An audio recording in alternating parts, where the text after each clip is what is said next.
In this video, we'll look at how to create time buckets based on date columns. Here we have a data table called sales monthly, and we have end of month sales numbers. And we have a date, but we cannot use this data in regular visualizations until we have created text columns derived from these dates.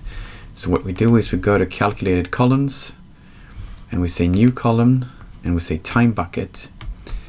And here, since we have monthly sales data, it makes sense to perhaps derive columns such as year, quarter, month, perhaps month year and month name as well.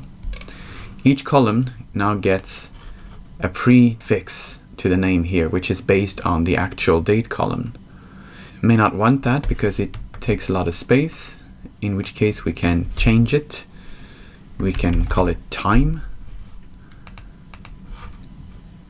but we could also remove it altogether.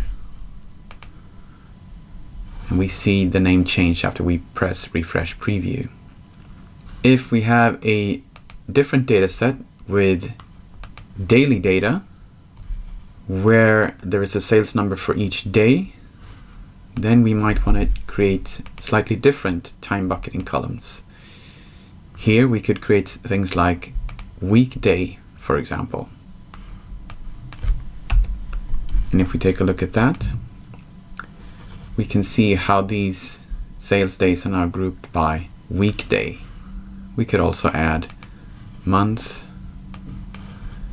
and month name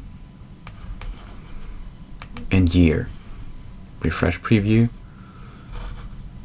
and we get these columns.